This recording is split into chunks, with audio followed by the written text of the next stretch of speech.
everybody, and welcome here to another kerfuffle webinar. And I am delighted to have Richard Megson of ASAP here today, the outsourced sales progression specialist. How the devil are you, sir? I'm very, very well, Mr. Well. Very well indeed. Excellent. Welcome to, as you can see, my Mancunian background here, just making us think. If for anyone watching this in June, we are in the middle of lockdown, third lockdown, in a very depressing weather. So this is how I keep my cheerful up. But how are you over in God's own country? Football team is crap at the moment, but confident about tonight. Although people don't know when this is going out, so we're playing Newcastle tonight. But no, in terms of the land of sales progression, all very good. Thank you, Simon. Perfect. That's what we're going to talk about. Well, look, obviously this is going back. We're in 2021 now. Again, just to place it, and back in seems like ages ago now. Did it back in October?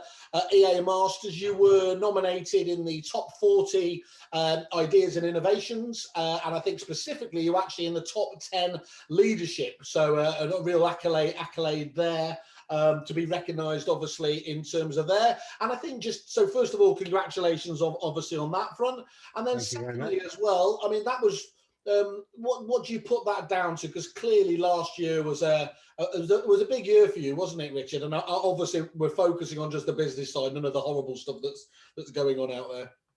Yeah, so putting the horrible side aside, because, you know, it's obviously...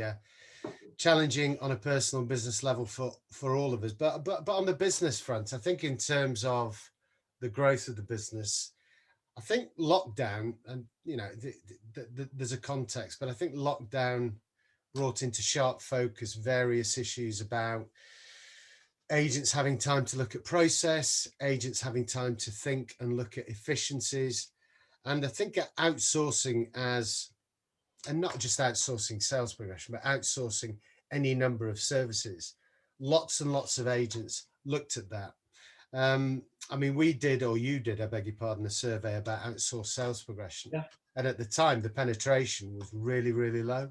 Yeah. But the rate of growth, which frankly has been catapulted by lockdown and the effects on businesses. And I think we've just inevitably benefited from that. And things like the Kerfuffle Awards, the EA Masters, I think that's improved our profile, which has been great. So yeah, so all in all, it's been challenging, a lot of fun, and you know, relatively successful. But you know, we're looking to sort of take that on to the next step in 2021. That's great, and look, you know, again, yeah, thanks for the nice words there and everything else. And obviously, we're good partners with yours, but you know that doesn't come, you know, accidentally, does it? You know, yes, I think there has been an overwhelming surge towards outsourced operations in general, as people keep their heads down and focus on winning the business, and you know, let the experts, dare I say, you know, focus on what can be a challenging part of the business. But that can, you know, you wouldn't have those clients with you for so long if you weren't delivering anyway, were you? And that is the case with a number of outsourced operations, is people try them and then bounce out. And what I've been impressed with, certainly the Kerfuffle members we've obviously sent your way, you know, the fact that I think pretty much all of them are still using you is a real plaudit to the service levels that you're delivering. Yeah, I mean, you know, lots of companies may not have heard of us until sort of last year when our profile did increase, as I said, on the back of awards, etc. But you know, we've been doing this for 6 years now, so we work with agents all over the country, and you know, we understand their requirements. But in terms of the tangible benefits that we are delivering, and ultimately there's got to be a value add in a service. Yeah. It's generally speaking distilled into speed.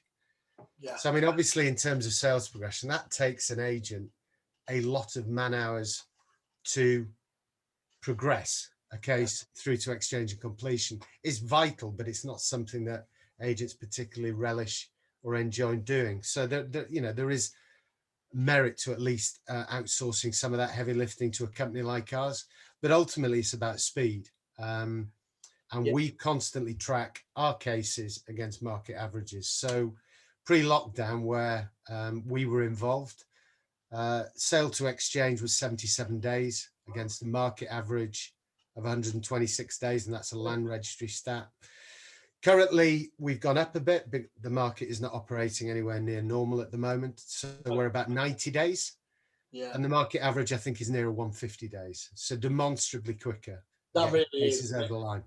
Look, the whole element of outsource, when it works well, is that you do end up specializing. And clearly what you're showing there, Josh Fegan famous for it, isn't it? Focus on, there's a number of key metrics you can go on, and speed is one of the few that the actual vendor will really understand with clarity. And so, you can just see, quoting those statistics there, that you've got to be going some to be outperforming you in that part of the market at the moment. And as I said, with that lovely element that you're not essentially a fixed cost. There's more and more reasons, isn't there, that they should be working with you. And are you seeing much uptake? Because a lot of people are obviously now taking the opportunity. I don't know whether it's because they've had that sliding doors moment of deciding what they want to do, but they do seem to be going for the brokerage model. So whether that's, an associate with Fine & Country, whether it's Keller Williams, whether that's EXP, there's a whole plethora of them now, aren't there, that it does seem every other person on Facebook is going down that model. I'm guessing that those sorts of businesses more than ever would need you, if obviously their core businesses aren't obviously providing those business that business speciality themselves. Absolutely. I mean, you've left YouMove out of there. Who probably Nick's gonna kill me. Neil's gonna kill you. He's gonna kneecap you. Estate agent of the year at EA Masters, and I forgot him. Sorry, Nick. Yeah. YouMove. Who? So some of those agents you work with, including YouMove, we work with, and I think, yeah, absolutely. I mean, our sweet spot would be an agent, sort of 1 to 3 or 4 branches. Yep. But in terms of the sort of self-employed model, as a generalization, these people are time poor. Yeah. A lot of them are trying to build their businesses. They may be taking on associates, but what they want, and this is what I hear from them, is to focus as much of their time on bringing new properties to market, so focusing on sales. And this is where sales progression can suck a lot of time away from their average working day. Nick Neal actually came up with a stat that was at least 10 hours involved in an average case for sales progression. So as soon as an agent starts building up a pipeline, that's a lot of time to be, and I wouldn't say wasting, but focusing on sales progression when, frankly, they could be doing something else. So yeah, I think. But Richard, sorry, Tom. It's exactly the same as, many compliance-based parts as well, isn't it? It's not something, if you're going to go into this business, it's just it's a necessity. It's not a luxury item. So you've got to get that. Okay, you might not, but whether you're doing this internally and it's training and development you need to focus on, or having dedicated people, or working with somebody like yourself, turning around your pipeline more often can only be the right thing to do, can't it? No, absolutely. I mean, it's got implications, obviously, in terms of the agent's cash flow.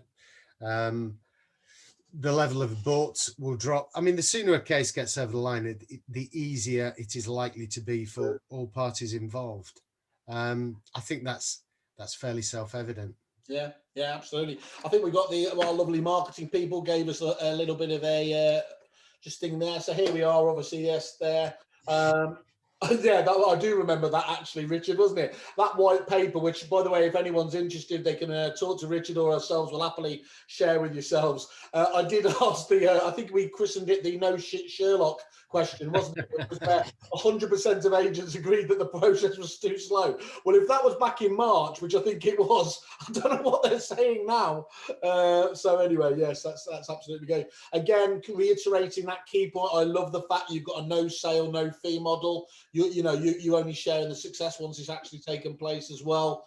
And, ultimately that last tagline there, your methodology turns sales progression from a cost into an income stream, is absolutely fantastic. Speed, improved cash flow and revenue streams, reduced fall through rates. What's not to like?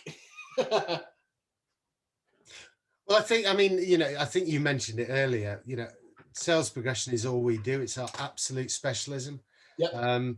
I've already touched on the amount of time that sales progression can take for an agent, but it's also about consistency of communication. You can't really dip in and dip out. No. So that's all we do. Excellent. And that was borne out by you actually grew the team again last year, didn't you? Because the level of business was increasing markedly. Yeah, we've made quite a lot of recruitment companies happy over the last sort of 3 to 4 months. So we're now up to... All in this together. We're all in this together. Yeah. The actual numbers are irrelevant, but we are, you know, we are building a pace, and we're putting together a strategy for the next 5 years. But we are, you know, we've been pretty bullish about it. We're forecasting growth, and we're recruiting accordingly. Excellent, good stuff. Well, if I could do any bit of my recruitment, anyone fancies talking to Richard on that job basis, drop him your CV and just mention us. Richard, congratulations once more. Love working with you guys. As I said, we're hearing very good things back from our kerfuffle members that have taken up the service. David Mintz in particular, much as I think you keep giggling about it, he keeps throwing you over the really difficult ones. Yes, David. But I love that. But what I really like there, Richard, is, you know, you kind of have that wry smile, because, you know, if you can impress on those, it's a long-term game, isn't it? You're going to win. You're going to win the rest eventually, which is wonderful. Wonderful confidence. No, absolutely. We like being challenged. Absolutely. Good. Well, look, congratulations again, and I wish you all the very best for the year ahead. Splendid. Cheers, Simon. Cheers. Thanks a lot. Bye-bye. Bye now.